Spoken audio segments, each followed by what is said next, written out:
নমস্কার বন্ধুরা, আরও একটি নতুন ভিডিওতে আপনাদের স্বাগত। আইপিএল 2026-এর জন্য ট্রেড ডিল নিয়ে আমরা অনেক দিন ধরেই কথা বলছি। কোন দল কোন প্লেয়ারকে চাইছে, কারা নিজেদের প্লেয়ার ছাড়তে আগ্রহী, আর কোন প্লেয়ারের জন্য কত টাকা খরচ হতে পারে, সবকিছুই আমরা আপনাদের নিয়মিত জানাচ্ছি। কিন্তু আজ আমরা একটু অন্যরকম কিছু নিয়ে এসেছি। আজ আমরা এমন তিনজন প্লেয়ারের কথা বলবো যাদের জন্য আইপিএল 2026-এর ট্রেড ডিল সবচেয়ে বেশি কারাকারি হচ্ছে। এই প্লেয়ারদের দলে নিতে দলগুলো বড় অঙ্কের টাকা খরচ করতেও রাজি। চলুন তাহলে আর দেরি না করে জেনে নিই এই তিনজন সুপার ডিমান্ডিং প্লেয়ার কারা। আমাদের তালিকায় প্রথম প্লেয়ার হলেন উইকেট কিপার ব্যাটসম্যান ঈশান কিষান। আইপিএল 2025-এ সানরাইজার্স হায়দ্রাবাদ তাকে 11,25,00,000 টাকায় কিনেছিল, কিন্তু গত সিজনে ঈশানের ব্যাট থেকে তেমন রান আসেনি। যদিও সিজনের শুরুটা তিনি 106 রানের একটি অপরাজিত ইনিংস দিয়ে করেছিলেন আর একটি হাফ সেঞ্চুরিও করেছিলেন, কিন্তু বাকি ম্যাচগুলিতে তিনি একদমই ফর্মহীন ছিলেন। যখনই এসআরএইচ এর তাকে দরকার ছিল তখনই তিনি দলকে হতাশ করেছেন। আইপিএল 2025-এ ঈশান কিষান 14 ম্যাচে 354 রান করেছিলেন, যেখানে তার সর্বোচ্চ স্কোর ছিল 106, গড় ছিল 35 এবং স্ট্রাইক রেট ছিল 152। শুনতে ভালো লাগলেও এই 354 রানের প্রায় 160 থেকে 170 রানই এসেছিল মাত্র দুটো ম্যাচ থেকে। বাকি 12টা ম্যাচে তিনি দলকে দারুণভাবে হতাশ করেছেন। এর আগে সিজন অর্থাৎ 2024 সালেও তিনি 14 ম্যাচে 320 রান করেছিলেন, যেখানে তার গড় ছিল মাত্র 22 এবং স্ট্রাইক রেট 148। সেখানে তিনি মাত্র একটি হাফ সেঞ্চুরি করেছিলেন। তবে 2023 এবং 2022 সালের সিজনগুলিতে তার পারফরমেন্স বেশ ভালো ছিল। 2023 সালে 16 ম্যাচে 454 রান, গড় 30, স্ট্রাইক রেট 142 এবং 2022 সালে 14 ম্যাচে 418 রান, গড় 32, স্ট্রাইক রেট 120 করেছিলেন। এই সিজনগুলোই তিনি মুম্বাই ইন্ডিয়ান্সের হয়ে খেলেছিলেন, যেখানে মুম্বাই ইন্ডিয়ান্স তাকে 15,25,00,000 টাকায় কিনে নিয়েছিল। কিন্তু এখন সানরাইজার্স হায়দ্রাবাদ ঈশানের জন্য 11,25,00,000 টাকাও খরচ করতে রাজি নয়, তাই তারা তাকে ট্রেড করতে চাইছে। ঈশান কিষানকে দলে নিতে সবচেয়ে বেশি আগ্রহী হলো Kolkata Knight Riders. Kolkata Knight Riders একজন ভারতীয় উইকেট কিপার ব্যাটসম্যানের খোঁজে আছে, কারণ আইপিএল 2025-এ তাদের দুই উইকেট কিপার ব্যাটসম্যান গুরবাজ এবং ডিকক দুজনেই একদমই খারাপ খেলেছেন। গুরবাজ 5 ম্যাচে মাত্র 34 রান করেছিলেন এবং ডিকক 8 ম্যাচে 152 রান করেছিলেন, যার মধ্যে 97 রান এক ম্যাচেই এসেছিল। তাই কেকেআর একজন নির্ভরযোগ্য ভারতীয় উইকেট কিপার ব্যাটসম্যান হিসেবে ঈশানকে চাইছে। অন্যদিকে মুম্বাই ইন্ডিয়ান্সও ঈশান কিষানকে ফেরত আনতে আগ্রহী। গত সিজনে মুম্বাই ইন্ডিয়ান্সের উইকেট কিপার ব্যাটসম্যান ছিলেন রায়ান লিকন্টন, যিনি 14 ম্যাচে 388 রান করেছিলেন, গড় 29, স্ট্রাইক রেট 150। রিকেলটন ভালো খেললেও মুম্বাই ইন্ডিয়ান্স মনে করে যদি রিকেলটন কোনো কারণে খারাপ করেন তাহলে ঈশান কিষান ব্যাকআপ হিসেবে 350 থেকে 400 রান দিতে পারবেন। তাছাড়া মুম্বাই ইন্ডিয়ান্সের সঙ্গে ঈশানের পুরনো একটা ভালো সম্পর্ক আছে, তাই মুম্বাই ইন্ডিয়ান্স আবার তাকে দলে নেওয়ার চেষ্টা করছে। আমাদের তালিকার দ্বিতীয় সবচেয়ে বেশি চাহিদা সম্পন্ন প্লেয়ার হলেন অলরাউন্ডার ভেঙ্কটেশ আইয়ার। আইপিএল 2025-এর মেগা অকশনে কলকাতা নাইট রাইডার্স তাকে 23,75,00,000 টাকার বিশাল অঙ্কে কিনেছিল, কিন্তু এই বিপুল অর্থের তুলনায় তার পারফরমেন্স খুবই হতাশাজনক ছিল। তিনি 11 ম্যাচে মাত্র 142 রান করেছিলেন, যেখানে তার গড় ছিল 20 এবং স্ট্রাইক রেট ছিল 149।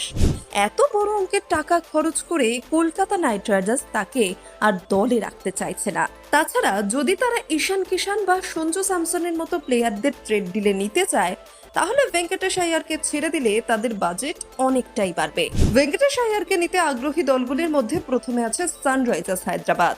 যেহেতু সানরাইজার্স হায়দ্রাবাদ ঈশান কিষানকে ছেড়ে দিচ্ছে, তারা একজন ভালো ফার্স্ট ডাউন ব্যাটসম্যান খুঁজছে। কলকাতা নাইট রাইডার্স ভেঙ্কটেশকে প্রায়শই 4 বা 5 নম্বরে ব্যাটিং করাতো, কিন্তু যখনই তিনি ফার্স্ট ডাউনে খেলেছেন 90% ক্ষেত্রে ভালো পারফর্ম করেছেন।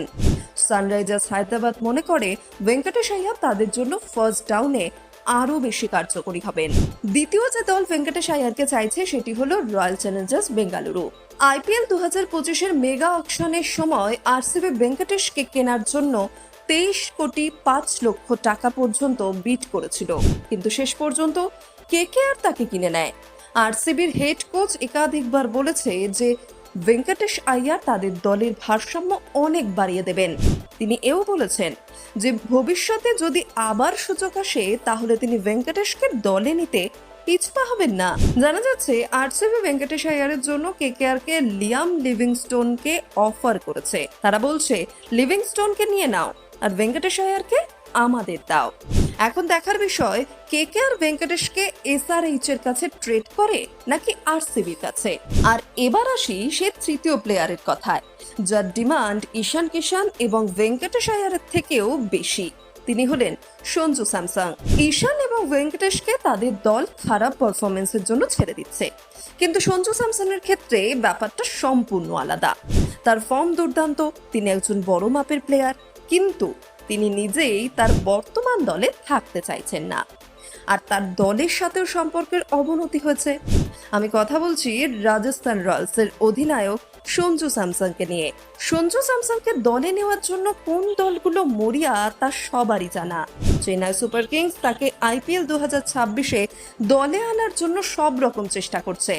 সিএসকে একজন ভবিষ্যৎ উইকেট কিপার ব্যাটসম্যান চাইছে, যিনি ধোনির পর দলের দায়িত্ব নিতে পারবেন, এবং সঞ্জু স্যামসং এর মধ্যে তারা একজন ভালো অধিনায়কও দেখতে পাচ্ছে। শোনা যাচ্ছে CSK Sanju Samson trade deal প্রায় নিশ্চিত করে ফেলেছে। প্রায় 99.9% নিশ্চিত যে সঞ্জু স্যামসং আইপিএল 2026-এ চেন্নাইয়ের হয়ে খেলবেন। কেকেআর সঞ্জু স্যামসংকে নিতে চেয়েছিল, কারণ তাদের একজন ভালো ভারতীয় উইকেট কিপার ব্যাটসম্যান দরকার। কিন্তু সঞ্জুর জন্য প্রায় 20 থেকে 22 কোটি টাকা খরচ করতে হবে, যা কেকেআর দিতে রাজি নয়, কারণ তাদের আরো বেশ কিছু প্লেয়ার দরকার। সিএসকে এর সাথে সঞ্জু স্যামসনের ডিল নিয়ে সর্বশেষ খবর অনুযায়ী রাজস্থান রয়্যালস সঞ্জুকে ছাড়তে রাজি হয়েছে এই শর্তে যে সিএসকে তাদের 9,75,00,000 টাকা দিয়ে কেনা অশ্বিনকে দেবে, সাথে আরো প্রায় 8,75,00,000 টাকা থেকে 8,25,00,000 টাকা দিতে হবে। এর সাথে রাজস্থান এও বলেছে যে যদি সিএসকে কোনো ছোটখাটো প্লেয়ারকে রিলিজ করে আর সেই প্লেয়ার রাজস্থানের পছন্দ হয়, তাহলে সঞ্জুর এই ডিলের অংশ হিসেবে তাদের সেই প্লেয়ারও দিতে হবে। আর চেন্নাই এই সব শর্তে রাজি হয়েছে। তার মানে এই ট্রেড ডিল যদি টাকার অঙ্কে হিসাব করি তাহলে তা প্রায় 22 থেকে 23 কোটি টাকার হবে। কেকেআর এত টাকা সঞ্জুর জন্য খরচ করতে রাজি নয়, কারণ তারা মনে করে শুধুমাত্র একজন প্লেয়ার দলে এলেই পারফরমেন্সের লেভেল রাতারাতি বদলে যাবে না। তাদের আন্দ্রে রাসেলের মতো ভালো অলরাউন্ডারও দরকার, কারণ রাসেল এখন আর আগের মতো নেই। তাই কেকেআর ঈশান কিষানকে 10 থেকে 12 কোটি টাকায় কিনতে বেশি আগ্রহী। আর তাই মনে করা হচ্ছে সঞ্জু স্যামসন আইপিএল 2026-এ চেন্নাই সুপার কিংসেই যাবেন। তো বন্ধুরা, এই ছিল আইপিএল 2026-এর ট্রেড ডিলের সবচেয়ে বেশি চাহিদা সম্পন্ন 3 জন প্লেয়ারের গল্প। আপনার কি মনে হয় কোন ট্রেড ডিলটি সবচেয়ে আকর্ষণীয় হবে? সঞ্জু স্যামসং এর ডিল, ভেঙ্কটেশ আইয়ারের ডিল, নাকি ঈশান কিষানের ডিল? আপনাদের মতামত নিচে কমেন্ট সেকশনে জানাতে ভুলবেন না।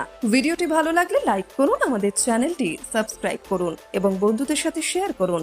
দেখা হচ্ছে পরের ভিডিওতে। ধন্যবাদ।